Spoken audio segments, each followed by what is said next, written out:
Psalm 122, one of the Psalms of Ascent to be sung when approaching Jerusalem.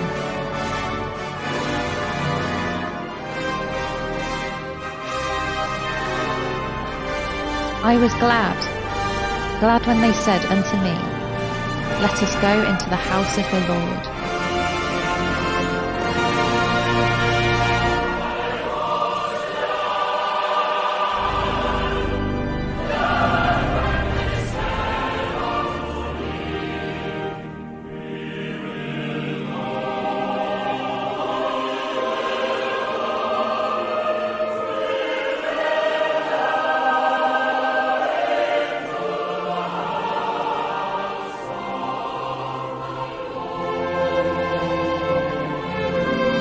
Going to Jerusalem meant going to the temple, so far as Jesus was concerned.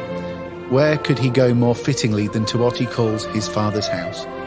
What a joyful moment this must have been for Jesus as he climbs the hill toward Jerusalem, the temple, the Lord's house in his view. And Jesus joins in the scene with all the other pilgrims as he looks forward to the celebration of worship and prays for peace. Peace be within thy walls, and plenteousness within thy palaces.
Welcome back to our study of John's Gospel, as today we consider Jesus' arrival at the Temple of Jerusalem.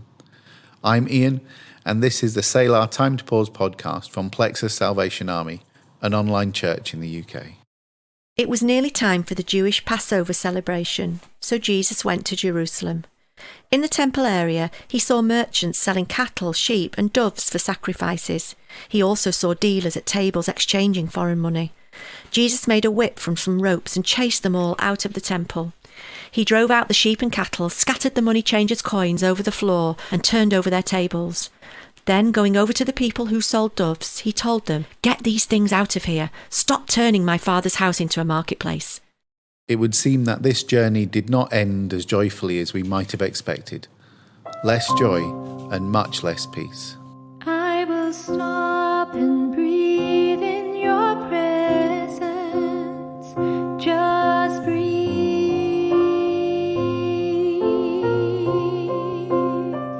Just breathe.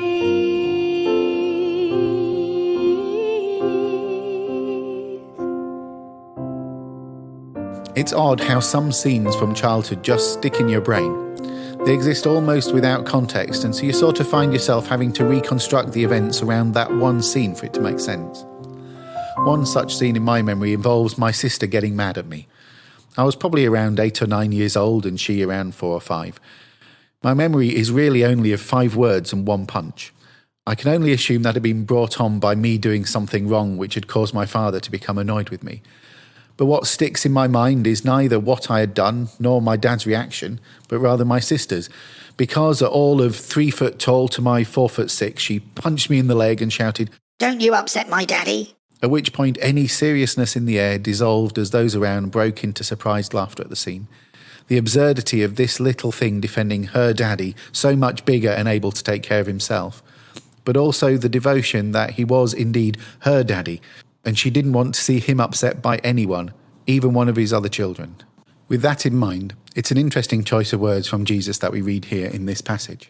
Stop turning my Father's house into a marketplace. My Father's house.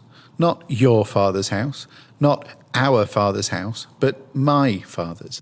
Just by changing that one word, if we were allowed, we would quite significantly change the feeling of this passage, just as the sense of my sister's cry to me would have changed if she'd said, Don't you upset your daddy. or Don't you upset our daddy. don't upset your daddy, would have conveyed the sense of me being told off for something that I'd done. Maybe I would have known it would grieve him, or maybe not, but my sister would have been coming in to chastise me for my wrong actions. On the other hand, don't upset our daddy has a much softer tone, almost an entreating feel, as if she were begging me not to do something, not to continue with something that was causing upset. She'll have been calling upon my relationship with her to influence my actions.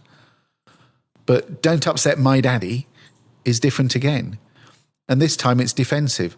She's running to the aid of her father and seeking to stand in between me and him as a shield. Out of devotion to him, she'll put herself at risk, placing herself, however small, in the firing line to protect her father. The same would be true with Jesus' words. He could have chastised the money changers. Stop turning your Father's house into a marketplace. Or he could have sadly begged them to stop. Stop turning our Father's house into a marketplace. But he did neither. Instead, he jumped to his father's defence. Out of devotion to him and respect for his house, Jesus' words are, Stop turning my father's house into a marketplace.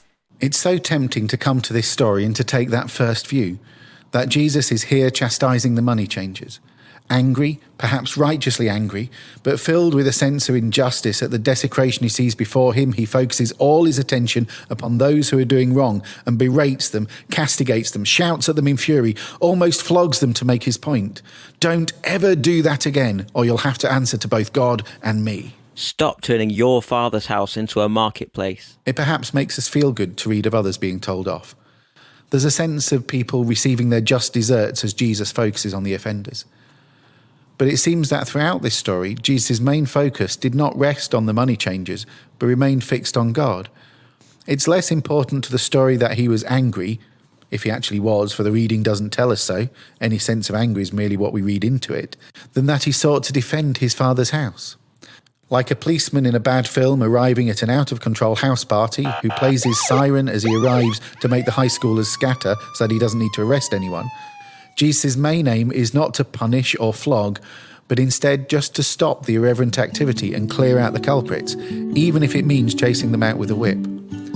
This story is not about a wrathful Jesus, but a protective one. It's about a Jesus who will protect his Father's temples against all wrongful invaders.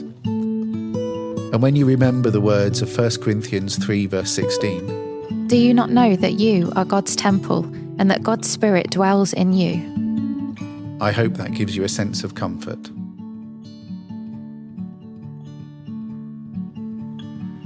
I will not fear, though the darkened clouds may gather round me. I trust the one who whispers peace. Although the winds and waves would threaten to confound me, he walked upon the ancient seas. He still can calm the storm in me.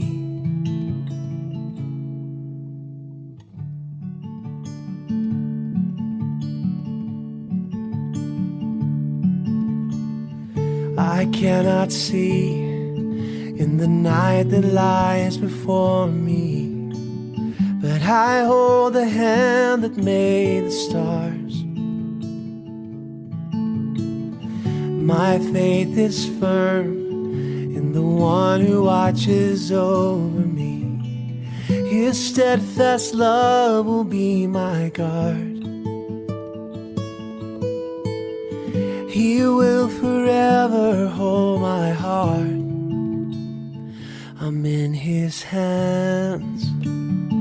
I'm in his hands. Whatever the future holds, I'm in his hands. The days I cannot see have all been planned for me. His way is best. You see, I'm in his hands.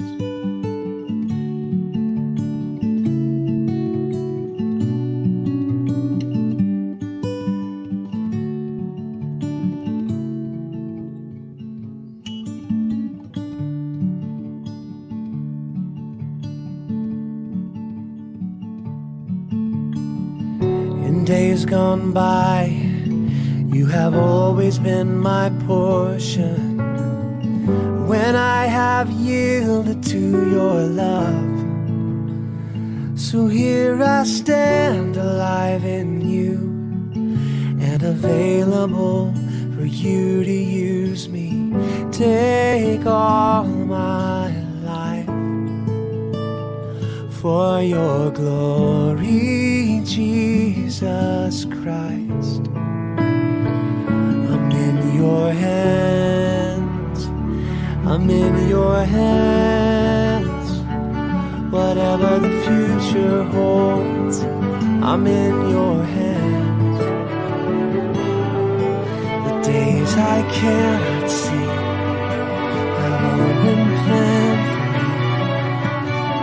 Your way is best. I know I'm in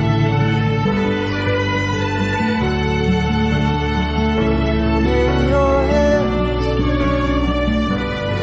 I'm in your hands.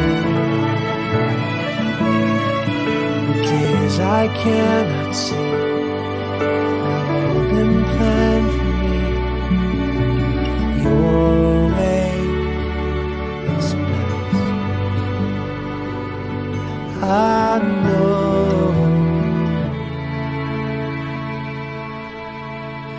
I'm in